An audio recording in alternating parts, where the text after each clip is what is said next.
Yan, nag-aayos ng kahoy doon. Nilalagay nila sa gumawa sila ng patungan. Yan. Mga kapatid ko busy. Ako dito sa loob kasi nagluluto ako. Yan sila.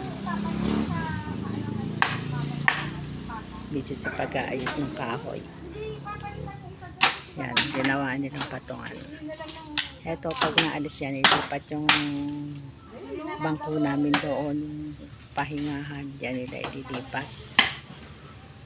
Nagputol sila ng mga puno para hindi nasa gitna yung mga puno. Yan, sinisigaan ng kapatid ko yung mga yung mga dahon ng bayabas. Kumuha ko dahon ng bayabas kasi ipapowder ko. Maragay ko sa tipag. Yan sila, busy.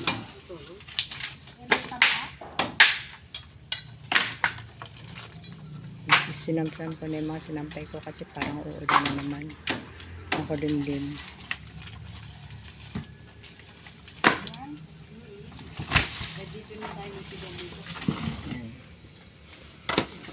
Kasi baka ahasin na itong mga kahoy na nakaimba. Kaya pinaayos ng kapatid ko.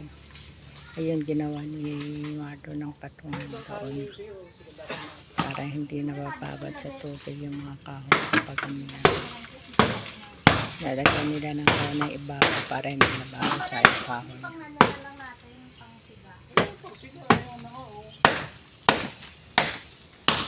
Hindi naman pwede i-tama na ito.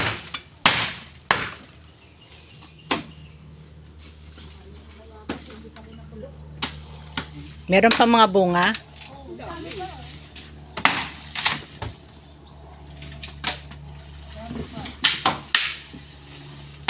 Yung mga bunga pa yung bayabas malalaki.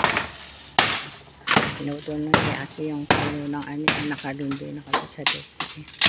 Yun kaya ang puno ng dalandan, bawasan mo doon sa baba yung sanga niya. Baba naman siya. Namunga na yan. Kaya nga para magbunga uli. Yan yung mga nasa katawan na sanga. Bunga, dalawa. Unang-una nga nakatikim si Dolly eh. Hindi ko wala kung matagal. Nuwan namin kasi medyo malaan. Maliwalas na. Maliwalas na dyan, no? Maaliwalas na.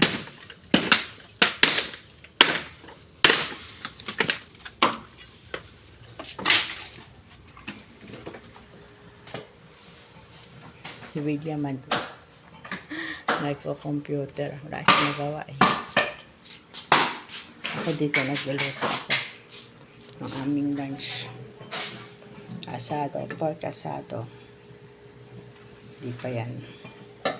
Ako ang cook ngayon. Yan. Nakainin ko siya ng kanin. Hindi ko ito tinapay, hotdog. I'm the cook. What are you doing filming me? I said you're doing your Facebook.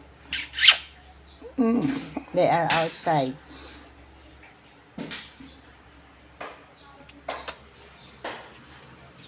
Hindi siya nanonood.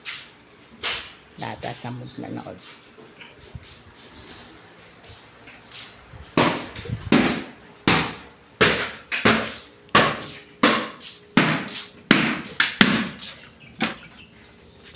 Thank you for watching.